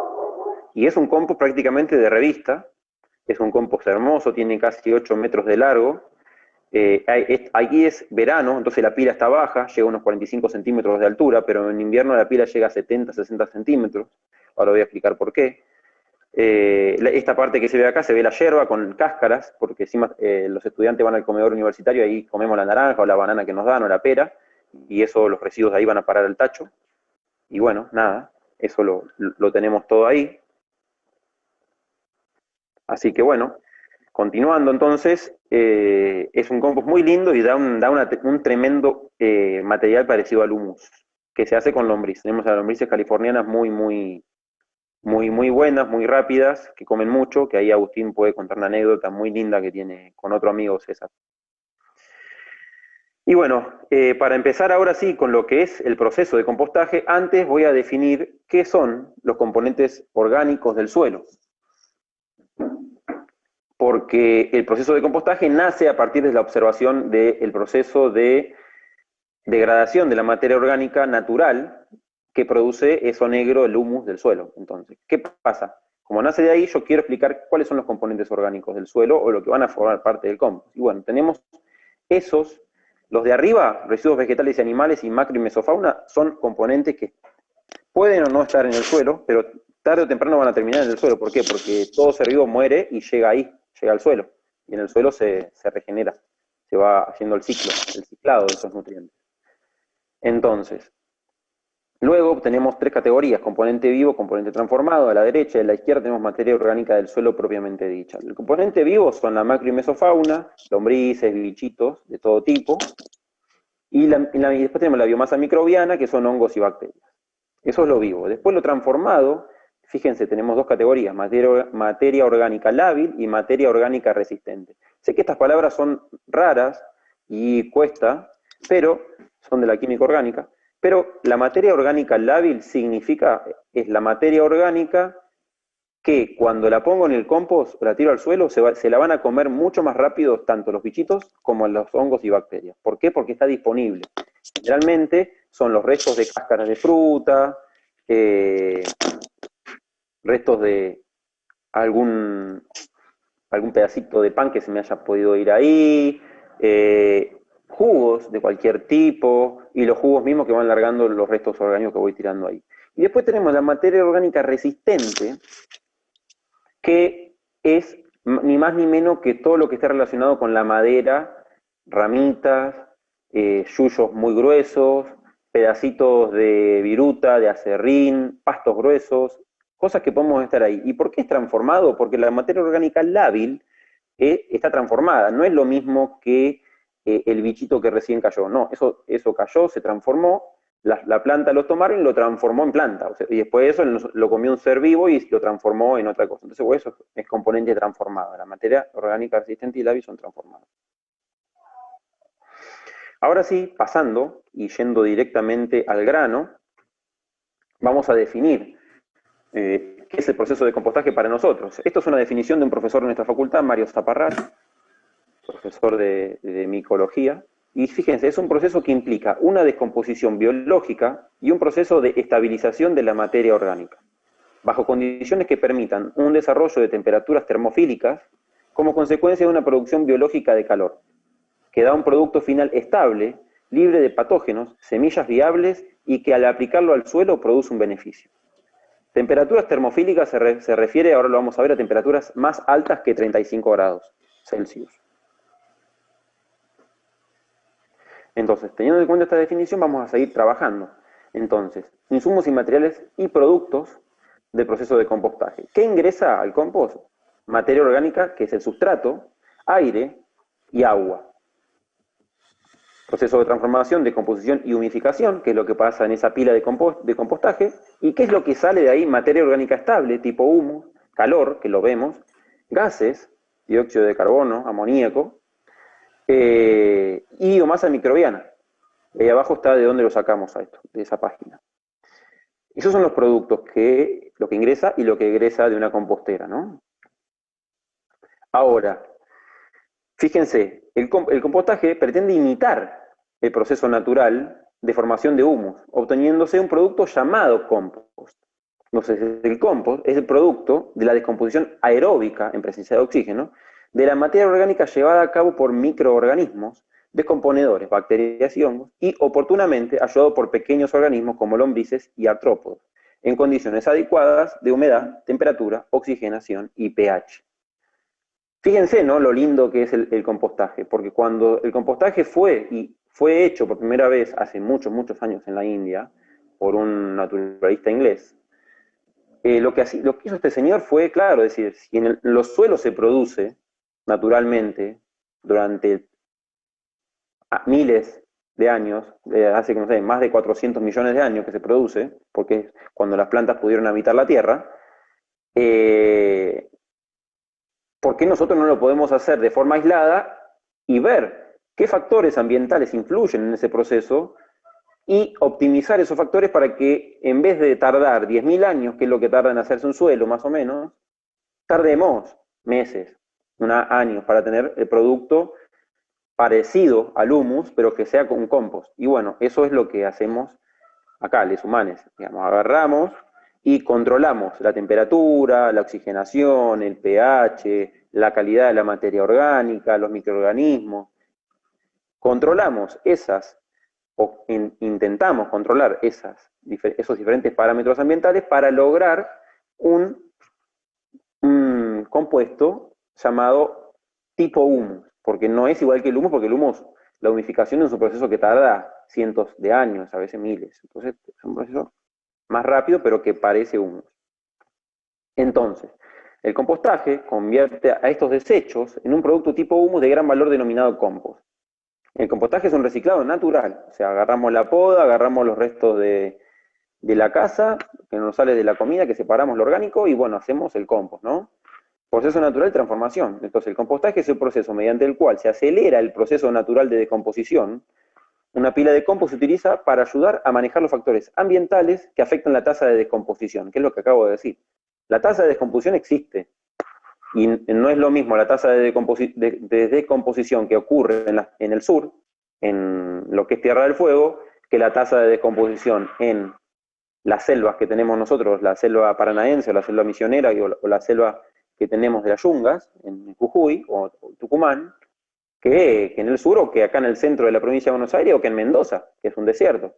Entonces, las tasas de decomposición dependen de los factores ambientales. Van a ser más lentas o más rápidas o a velocidades normales de acuerdo a eso. Entonces, si nosotros logramos manejar esos factores ambientales que limitan las tasas, bueno, vamos a tener un proceso llamado compostaje y un producto tipo humus. Entonces, ¿cuáles son esos factores? Son estos que están enumerados acá. El compostaje involucra distintas etapas relacionadas con cambios en la temperatura. Vamos a tener 4 etapas. Etapa mesófila, que también vamos a llamarla mesófila 1, termófila, enfriamiento o mesófila 2 y maduración. La de maduración es una etapa muy importante, es la que más tarda, porque es cuando se forman los ácidos orgánicos o ácidos húmicos, que son los que finalmente retienen los nutrientes y son los que le aportan al suelo la fertilidad, y que forman junto a las arcillas del suelo un complejo arcillo-húmico importantísimo para la fertilidad y la estructura del suelo. Imagínense ahí en la zona de ustedes de Sicardi que tienen mucha arcilla expansible. Esa arcilla expansible genera que el suelo se agriete, que las raíces no penetren en el suelo, que el agua quede arriba estancada, y que cuando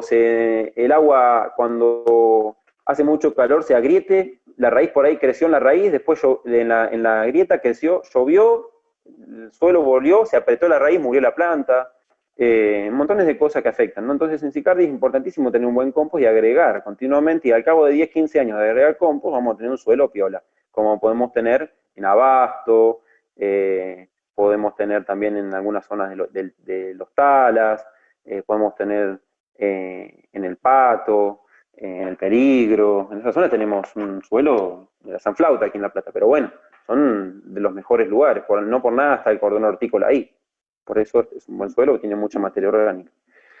Bueno, y los factores que condicionan o gobiernan el proceso de compostaje son la temperatura, que son las 4 fases que mencioné antes, humedad, que tiene que ver con la cantidad de agua, el pH, que eso es algo difícil de manejar, pero lo podemos hacer, presión de oxígeno, o sea, la cantidad de oxígeno, la oxigenación, la relación de carbono-nitrógeno del material original, que ahora voy a explicar qué es, el tamaño de la partícula. El tamaño de la partícula es el tamaño de lo que voy a echar a la compostera. Cuanto más chiquito, más rápido se hace, y más rápido es asimilable. Es por la superficie de exposición a los microorganismos. Más chiquito, más está expuesto, más fácil es que se lo coman, entonces se va a transformar más rápido. Y la relación carbono-nitrógeno de la mezcla de inicio del proceso, la ideal es entre 25 y 30 partes de carbono por una de nitrógeno. Para alguien que no está familiarizado con la química, o que se olvidó la química, el carbono es el componente de todo ser vivo. Todo ser vivo está compuesto por carbono. Es nuestro esqueleto. Es el 90% de la materia que tenemos nosotros. Entonces, ¿qué pasa? Todo ser vivo tiene carbono. Entonces, toda materia orgánica que va a parar el compost tiene carbono.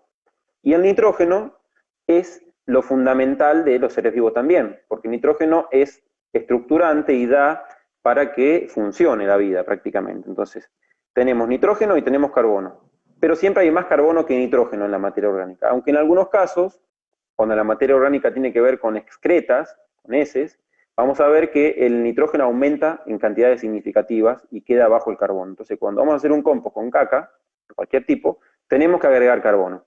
¿Para qué? Para que la relación se mantenga entre 30 partes de carbono y una de nitrógeno, o 25 partes de carbono y una de nitrógeno. Siempre tiene que haber más carbono que nitrógeno, pero en estas proporciones. En estas proporciones es que los organismos lo pueden aprovechar mejor, pueden crear, pueden comer, pueden reproducirse mejor con esta cantidad. Es la cantidad ideal de alimento que ellos van a tener ahí disponible para formar sus cuerpos y para que se formen finalmente esos ácidos orgánicos tan necesarios y que retengan el nitrógeno y el nitrógeno no se vaya en sus formas gaseosas. No solamente se puede ir en forma de amoníaco el nitrógeno, se puede ir en otras formas gaseosas como dióxido de nitrógeno y otros más, que no los voy a mencionar ahora, que se llaman NOx, que van a la atmósfera y generan también efecto invernadero, cuando estos se dan en grandes cantidades, como puede ser en un feedlot. Entonces, acá tenemos un grafiquito muy lindo, es un gráfico ecológico muy, muy lindo que lo encontró un amigo, ahora no encuentro de dónde lo sacó, después voy a pasar por dónde se puede sacar esto, de dónde viene, quién lo hizo al gráfico, porque no lo hizo mi amigo. Y bueno, acá está sintetizado todo lo que dije antes. Arriba, en celeste, tenemos la relación carbono-nitrógeno. Fíjense que arrancamos en una relación 25-30 y si todo sale bien, terminaremos en una relación 10-20. Fíjense que aumenta bastante la cantidad de nitrógeno que al principio, porque el carbono es consumido y transformado en dióxido de carbono y va a la atmósfera. Ese es el metabolismo de los microorganismos. Los microorganismos cuando comen y cuando trabajan, cuando viven ahí, cuando se reproducen, generan calor como nosotros cuando comemos. vieron que cuando comemos un guiso o algo picante nos agarra calor, y bueno, eso porque el metabolismo nuestro se acelera, o empieza a trabajar. Se acelera con el picante nuestro metabolismo y nos da calor, o directamente al comer, toda la sangre empieza a fluir, y bueno, nuestro organismo y empieza a generar calor. Igual que nosotros generamos calor, los microorganismos hacen lo mismo.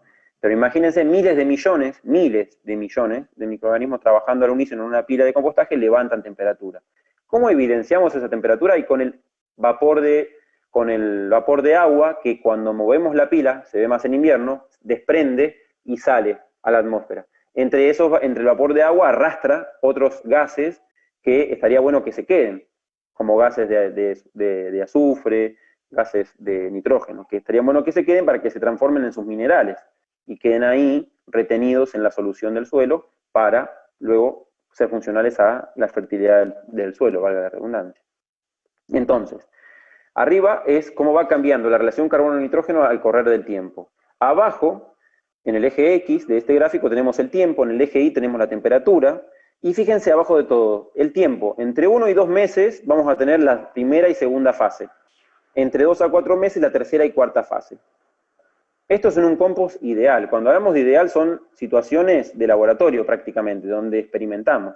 En la vida normal, real, esto a veces se pierde y se desfigura. Ahora, si quieren ver esto funcionando perfectamente, tienen que ir a la facultad y ver nuestro compost. Ahora está como con la pandemia, está parada la facultad, no podemos seguir, pero los invitamos el año que viene o el otro, si quieren ir, y van a ver un compost que es prácticamente de revista. No lo digo porque no sé, me echo laureles a mí y al grupo de trabajo del que formo parte, pero simplemente hacemos un lindo trabajo y somos muy manijas y estamos pendientes del compost casi toda la semana. Entonces, el compost va muy lindo. Entonces, bueno, fíjense adentro del dibujo de esta curva, hay en las fases 1 y 2 muchos bichitos. Esto significa que en estas fases los bichos, la mesofauna y la macrofauna van a ayudar mucho a la degradación. También en esas dos fases vamos a tener bacterias y actinomicetes. En la primera fase vamos a tener muchas bacterias. ¿Y por qué en la segunda fase hay bacterias y actinomicetes? Porque se bancan las altas temperaturas. Esa es la fase termófila. Fíjense que la curva llega a un máximo de 70 grados, que es el óptimo de temperatura que deberían llegar. Y a esa temperatura, fíjense arriba en marrón, degradación de solubles. Es cuando se degradan los solubles. Y fíjense cuando termina la fase termófila. Entre la fase termófila y la de fase de enfriamiento, que es la fase 3, se empieza a degradar los polímeros, que son estos compuestos que eran difíciles de degradar, que yo puse arriba, que eran como la madera. Si el compost no levanta temperatura, la madera va a tardar mucho en degradarse. No va a tardar 6 meses, ni 4, va a tardar capaz que 2 o 3 años. O sea, si logramos levantar temperatura, vamos a tener que un compost se haga más rápido. Si la temperatura no se degrada, estos polímeros, como la celulosa, la lignina, la madera, básicamente, no se van a degradar, porque los microorganismos que la degradan trabajan arriba de 35 grados. De 35 y 70 grados trabajan estos microorganismos, entonces, si no se levanta, no se va a dar. Y fíjense que casualmente, en ese momento de altas temperaturas, es cuando ocurre la mineralización. O sea, ¿qué significa mineralización? Es el paso de que todos los nutrientes que están en los componentes orgánicos, formando parte de nuestros cuerpos, una vez nosotros muertos, pasamos al suelo, y cuando ocurre la fase termófila, esos nutrientes que están en forma orgánica pasan a ser inorgánicos y se mineralizan, y ahí se incorporan a los ácidos orgánicos que se empiezan a producir. Todo esto ocurre en un proceso de sucesión microbiológica y ambiental. La sucesión es un proceso ecológico donde microorganismos se van sucediendo unos a otros a lo largo del tiempo. Y un microorganismo le da posibilidades de vivir al otro cuando cambian las situaciones ambientales producto de la vida del anterior. Espero haberme hecho entender. Entonces, y a lo último, la fase de maduración, que yo dije que era muy importante, ocurre la formación de sustancias húmicas. Y es ahí donde cuanto más lo dejamos madurar, más negro se va a poner el humus y más lindo va a ser. Y mejor va a ser lo que yo agregue al suelo y mejorar la calidad de lo que esté echando. Entonces, es importantísimo llegar a altas temperaturas, pero ¿es imprescindible? No. Porque si no logro temperatura, quiere decir que tengo un compost muy chiquito, que no tengo una cantidad de materia orgánica muy alta. Tengo materia orgánica poquita, lo que puedo hacer si vivo solo, sola o en pareja, o que no junto residuos orgánicos de la verdulería, no sé, entonces tengo poquito y no, por el volumen que manejo no voy a llegar a alta temperatura. ¿Qué va a pasar? Nada, mi compost se va a hacer más lento. En la región de La Plata, gracias a un investigador que tuvimos en nuestra facultad, el doctor Miguel Schultz, que fue quien nos enseñó a hacer el compostaje, con lombrices el compost tarda alrededor de 6 meses. Sin lombrices vamos a estar en 1 año más o menos. Entonces, siguiendo, esta es una tablita que podemos encontrar en internet, en cualquier lado, de la relación carbono-nitrógeno, donde ya está calculado, esto ya está calculado para todo. Fíjense, pasto seco, 81, heno de legumbres, o sea, restos de legumbres, entre 12 y 24 de carbono por una de nitrógeno, paja, entre 75 y 150 de carbono por una de nitrógeno, estiércol vacuno, estiércol ovino, algas marinas, materia fecal humana, entre 5 y 10 de carbono y 1 de nitrógeno, caña de maíz, residuos vegetales, 12, 1, y fíjese lo último, desechos domiciliarios o alimenticios, entre 15 y 20 de carbono por 1 de nitrógeno. ¿Para qué nos sirven estos valores? Para tener una referencia de lo que vamos echando y cómo tenemos que ir manejando nuestro material de partida. Esto se hace al inicio, es cuando yo echo en el compost. Cuando yo echo tengo que manejar la relación carbono-nitrógeno. Es el momento. Si tengo mucho pasto seco, tengo que agregar nitrógeno, por ejemplo. Si tengo muchas hojas secas, tengo que agregar nitrógeno también. Si tengo desechos domiciliarios solamente, tendría que agregar un poquito de carbono. ¿Qué pasa cuando tengo mucho nitrógeno y poco carbono? Voy a sentir olores repulsivos, voy a sentir esos olores a podrido. Voy a sentir esos olores feos que normalmente no me gusta tenerlos en la compostera. Entonces, ahí lo que tengo que hacer es equilibrar. Cuando le agrego carbono, los microorganismos crecen y no largan tanto olor. Entonces ahí equilibro el nitrógeno. Y cuando me falta nitrógeno, o sea, tengo exceso de carbono, ¿qué va a pasar ahí? La compostera va a ir lenta, muy lenta. Porque el carbono, si bien es necesario para que los microorganismos crezcan, porque es la base de sus cuerpos, cuando hay en exceso y falta nitrógeno, es como que falta combustible. El nitrógeno es como el combustible para que ese carbono se degrade y se transforme en tu cuerpo. Entonces, claro, sin uno, el otro no sigue. Y bueno, eso es todo lo que he tenido, lo que traje aquí. Lo voy a dejar acá en stand-by por si hace falta replantear algo, alguna consulta, algo que me quieran decir. Estoy abierto a responder todo lo que sea necesario. Sé que algunas cosas por ahí se complican. Bien, Mati, buenísimo. Entonces, hacemos apertura de las preguntas. Acá me pasaron unas hoy tempranito. Igual, por ahí estaría bueno que dejes de compartir un segundo la pantalla, así cuando alguna persona quiere hacerla mediante el Zoom, le puedas ver la cara. Perfecto. Bien. Me estaban preguntando hoy si hay Perdón, igualmente sí. vos tenés la presentación, la podés compartir a través de la red, tranquilo, que el que te la pida vos se la das. Buenísimo, muchas gracias. Me estaban preguntando hoy si hay alguna manera de medir el pH en el compost, alguna manera práctica, casera. Bueno, acá hay una vecina que es de ahí de Sicardi, Marilina, que es compañera mía de la cátedra de Química de Ciencias Naturales. Y ahí hay un método muy fácil que se hace a partir de repollo, que, bueno, de acuerdo a los colores que da el repollo, nos puede dar un indicativo del pH. Es un indicativo, pero no es algo definitivo. Y si no, se pueden comprar tiritas en las químicas para medir pH, que son, hoy no sé cuánto estarán, capaz que estén 1.000 pesos, una tira de más de 1 metro de largo, y bueno, con esa tirita la vamos cortando en pedacitos chiquitos de 2-3 milímetros, lo apoyamos en el compost y ahí nos da el pH. Pero bueno, es caro, ¿no? No es algo fácil de medir, pero si tenemos lombrices, las lombrices al comer y al vivir en ese lugar equilibran el pH cercano a 7, a la neutralidad. El compost tiene que tener ese pH alrededor de 7, 6,8, 7,1, 7, que es el pH neutral. Ahí tiene que estar ese pH. Bueno, cualquier cosa, esto se lo pueden consultar ahí más directo a la compañera, ahí a Marilyn, que es de ahí del barrio de Sicardi, que creo haberla visto conectada. Así que Sí, acá estoy. Ella seguro los va a poder guiar. Buenísimo, gracias. Marilina participa del comité para la que no la conocen, así que está muy cercana. Bien, seguimos con las preguntas, Mati, que hay bastantes. Bueno. Y disculpa, Marilina, que Sí, no, adelante. No, adelante, que yo después le quería hacer unas preguntitas, pero que pregunten los vecinos y vecinas que tengan alguna consulta. Bueno, gracias. Gracias, Mati. No, por favor, Mari. Hoy estaban preguntando en la anterior charla si los papeles de residuos del baño se pueden reciclar, los papeles que tienen excremento y eso. Bien.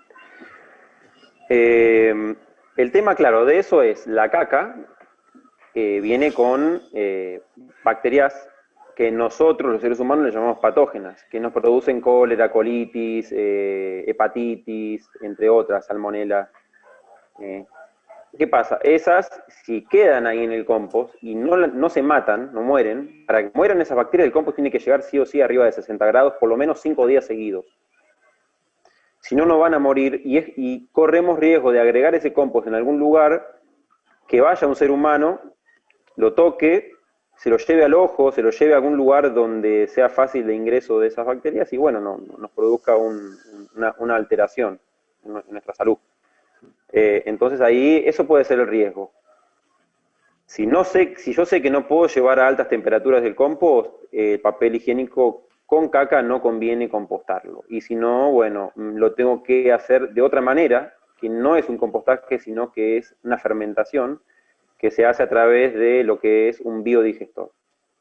Ahí lo que tenemos que hacer es triturar ese papel con mucha agua y echarle un biodigestor junto con mucha bosta de vaca y bueno, ahí se va a transformar y como es un proceso anaeróbico, estas bacterias son no pueden con las bacterias que fermentan la caca y todo eso, porque hay bacterias mucho más heavy y comen mucho más rápido y estas son medias lentas, son fofas, porque están acostumbradas a vivir en el intestino, que no hacen nada, la comida les llega prácticamente a la boca, entonces cuando llegan ahí y se encuentran con otras que son más rápidas que ellas, no pueden comer tan rápido, entonces se mueren. Bueno, gracias Mati. Después hay otra pregunta por el chat que la voy a reformular y la voy a hacer más general. ¿Qué pasa con el olor del compost? ¿No? Y ese es un índice también, así que si puedes explicar eso. Es un indicador. Eso es un indicador de cómo viene nuestro compost. El olor puede venir por al menos 3 causas, si no recuerdo mal. La primera causa está relacionada con la relación carbono-nitrógeno. Exceso de nitrógeno, falta de carbono, olores. Y lo vamos a ver con ese desprendimiento de amoníaco, ese olor fuerte, o a huevo podrido del azufre, que se va a ir a la atmósfera. Eso por un lado. Otra cosa que esté trayendo problemas de olor es exceso de agua, porque el exceso de agua, recordemos que el compost es un proceso aeróbico, necesita de oxígeno, necesita de revolver el compost. Ese exceso de agua va a tapar los poros del compost, no va a dejar que haya oxígeno, y las bacterias anaeróbicas, que son las que fermentan y las que producen que esos minerales se vayan a la atmósfera en forma de gas, van a estar trabajando mucho más y vamos a tener ese desprendimiento.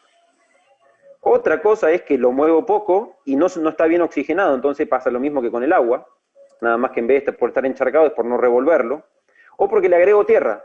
Si le agrego tierra al compost, lo compacto, o tapo estos poros y evito que haya oxígeno. Al compost solamente se le tengo que agregar tierra y apenitas una paladita cuando hago el compost en tachos o en recipientes aislados del suelo. Si lo hago en contacto con el suelo mismo le transmite los microorganismos al compost y ocurre la degradación. Pero si lo hago sin contacto con el suelo, le tengo que agregar al principio para que arranque un poquito de microorganismo, un inóculo, lo que se llama hablando de microbiología. Le agrego eso y ahí arranca el compost. Después no le agrego más tierra porque lo compacto, lo tapo, lo apelmazo, y ahí traigo problemas de aireación. Entonces, ¿cómo soluciono el problema de carbono-nitrógeno? Agregándole carbono. Si veo que le agrego carbono, sigue agregando olor, lo aireo más seguido, y si no me fijo qué tan encharcado puede estar. Y ahí voy a tratar de solucionar el problema del olor. Buenísimo, Mati. O sea que el olor se articula, en este caso, con la humedad del compost, por lo que estamos escuchando. Claro. Bien, gracias. Ahí porque estaban preguntando más o menos la humedad en el compost. ¿Y y el porcentaje de humedad no lo dije. Cuando tenemos lombrices, si tenemos un compost con lombrices, el porcentaje de humedad tiene que ser del 80%.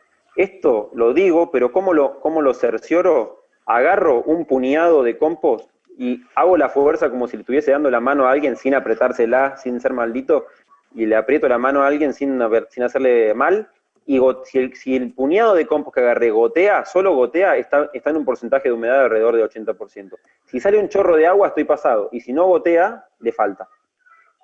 Y después, si es sin lombrices, con que esté húmedo ya basta. Bueno, gracias, Mati. Les cuento, quedan muy pocos minutos porque el Zoom tiene una duración de 2 horas. Voy a abrir una pregunta acá vía Zoom, a ver si alguno quiere preguntar, alguna pregunta corta. Sí, yo, ¿puedo? Bien, dale, gracias. Bueno, muy cortito por ahí, pero no sé si nos va a dar el tiempo. Para que nos explique, Mati, cómo iniciar el compost en la casa de cualquier vecino o vecina que quiere empezar a compostar. Como por ejemplo yo, que no lo crean, que tengo una compostera de madera, pero no sé cómo arrancar, digamos, cómo arranco. ¿Y dónde consigo las lombrices? Bien. Eso es para Agustín. Bien, muy bien. Bueno, la red yo sé que está dispuesta a ofrecer lombrices y el vivero apoya a la red, así que si faltan lombrices el vivero va a suministrar y después Agustín se va a encargar de devolver las lombrices al vivero. Así que bueno, eso está. Y para empezar, yo lo que voy a mostrar ahora es esto. Voy a compartir esto, que está acá, que es una pantalla en blanco. Voy a dibujar un recipiente y vamos a hacer de cuenta que en ese recipiente vamos a echar la materia orgánica, ¿no? Entonces vamos a empezar por capas. Esta es la semana que acumulé en mi tachito y después lo volqué en la compostera. Voy a tener esta montaña llamada 1, por el tiempo 1. Acá el tiempo va a ir así, para arriba. Esto es el tiempo, esta raya torcida es el tiempo hacia arriba, ¿no? Voy a echarlo primero acá. A la siguiente semana vuelvo a echar. Esta va a ser la 2. A la siguiente semana vuelvo a echar. Esta va a ser la 3. Y así sucesivamente hasta que completo. Una vez que completo el tacho o la caja o lo que tenga, ese tacho le pongo una tapa y lo clausuro. No sigo echando. Lo importante es que el compost es un proceso aeróbico. Y lo de acá abajo se va a empezar a compactar con lo que yo le eche arriba. Y no va a tener tanto oxígeno. Entonces, ¿cómo solucionamos este problema? Acá, adentro, le ponemos o un caño de PVC, de esos de cloaca, perforado, que esté perforado, muchos agujeros por todos lados para que entre el oxígeno por acá, arriba y llegue hasta abajo. No sé si me explico. O le ponemos una botella con el pico abierto, toda perforada, y que también va a dar oxígeno. O el método más básico a este, es directamente atravesarle palitos o ramitas hasta abajo de la compostera en diferentes direcciones, y una vez por semana yo muevo estos palitos y genero canales alrededor de los palitos para que llegue hasta abajo el oxígeno. De esa manera yo la mantengo oxigenada a una pila que está de forma vertical. Y como está dentro de un tacho, yo si mezclo estas diferentes capas, voy a estar mezclando la capa 1 con la capa 3 y la capa 2, porque para llegar a la de abajo, indiscutiblemente tengo que romper la de arriba. ¿Y qué pasa cuando yo mezclo las capas? La capa 1 va a estar en un proceso de degradación más avanzado. Y la capa 2 puede ser que esté similar, pero la 3 va a estar en un proceso de degradación más nuevo. Entonces, si yo mezclo la capa 1 con la 3, voy a retrasar la 1, que ya venía más rápida porque tiene más tiempo, y la voy a convertir en una etapa 3, o una mezcla entre las dos. Entonces, para evitar el mezclado, en este tipo de composteras, que se llama composteras estáticas, que no tienen nada que ver con las composteras fijas, dinámicas, como la del vivero, que uno va poniendo materia orgánica adelante y saca de atrás. En esta no podemos sacar de abajo, porque está fija. La única manera de sacar de abajo es cuando se hizo todo el tacho. Entonces, ¿qué pasa? Yo lo lleno, lo clausuro, y lo voy moviendo una vez cada tanto para que se oxigene. Obviamente esto tiene que tener acá agujeritos, el tachito tiene que tener agujeritos por todos lados, y acá abajo un recolector de los lixiviados, porque esto va a lixiviar, y acá este lixiviado lo ocupo y lo voy usando. Bueno, no sé si me hice entender con ese dibujito rústico. La verdad que muy bien, Mati, ese dibujito. Disculpa que interrumpa, estuvo muy bueno. Ese es un modelo de compostar, y voy a hacer un paréntesis, digamos, y hacer un cierre también. Discúlpeme por el tema de las preguntas, porque queda muy poco minutos para ese corte. Así que voy a hacer un cierre rápido. les cuento que hoy dijeron el tema lombrices. Los que quieren participar, digamos, empezar a compostar, la red de compostaje justamente se encarga de dar materiales, ya sea lombrices o también algunos videos que fuimos grabando de nuestros compos locales. No hace falta ver a Tony, si no nos pueden ver a nosotros a través del canal de YouTube. El tema es que el compostaje es una experiencia que uno tiene que empezar a meter la mano, hay miles de maneras, no es una receta, sino hay que empezar a meter la mano, exacto, el ojo y a experimentar. Exacto. Empezar a ensuciarse un poco y a sentir los olores. Es ahí donde uno va empezando a sacar estas cosas que nombraba Mati, de si funciona mejor cuando el compost está más alto o está más bajo. Todos los compost van a funcionar siempre. Lo que sí vamos a poder es optimizar el tiempo, digamos, si lo hacemos mejor, seguramente compostemos en menor tiempo, pero siempre claro, se va a generar un compostaje. Así que quería aclarar esto. Los que quieren, seguir, digamos, con esto lo del compostaje, pueden escribir a la red de compostaje, al Facebook, le vamos a responder enseguida. Tenemos una rapidez impresionante para responder. Ahora bien, voy a hacer una reflexión rápida, quedan 2 minutos. Les cuento que el 7 de noviembre se va a generar una nueva jornada de separación de residuos. Se va a estar avisando por los Facebook, ya sea de la red de compostaje o por el Comité Popular. Y yo creo que, haciendo algo rápido, digamos, creo que esta charla deja el pie para que los vecinos, las vecinas, en este caso Villa Garibaldi, tendría que, digamos, a empezar a articular, empezar a hablar y empezar a generar estas cosas, ¿no? Que es la conciencia de los nuevos hábitos, ¿no? De separar estos residuos, que son muchísimos, podemos mencionarlos en 3, seco, compostable, y unos que no se pueden, en este caso, separar. Bien, pero para esto necesitamos, vuelvo a repetir, generar nuevos hábitos, ¿bien? Es muy importante, por lo cual, si quieren empezar a generar esos nuevos hábitos, escriben a la red de compostaje y empezamos a hacer el compost, y también empiezan a separar sus residuos secos para el 7 de noviembre, que se van a juntar en una plaza, y va a venir la cooperativa de Falcone, la cooperativa que es una cooperativa del barrio acá de Arana, una cooperativa de recicladores que viene trabajando hace muchísimo tiempo y que con esto se genera el sustento de su sueldo, ¿no? Y la plata para llevarse a sus casas. Así que la verdad que haciendo esto, digamos, todas estas cositas que se estuvieron hablando, estamos generando un montón de cosas. Y justamente estamos cumpliendo con esta efeméride que tiene que ver esto lo del cambio mental. Generamos conciencia, generamos territorios sanos, ¿no? O como dice el comité, generamos barrios sustentables. Pero en realidad estamos haciendo un montón de cosas, por lo cual invito de nuevo a este 7 de noviembre a llevar su bolsa de residuos, de bolsa seca, y a unirse a la red de compostaje para generar un barrio más piola. Así que lo del chat, las preguntas que quedan, algunas se las vamos a pasar a Mati, podemos responder a nosotros, seguramente que próximamente hagamos otra reunión, porque da para hablar un montón de esto. Gracias por participar, gracias Mati, gracias Ana, gracias al comité, gracias a la red, gracias a quienes escucharon por los diferentes medios de comunicación. Y bueno, le dejo un saludo. Batí récord, hice un resumen en 4 minutos, imposible. Bueno, los despido, saludos a todos y a todas. Chao, hasta luego, chao, chao. Adiós. Adiós, chao.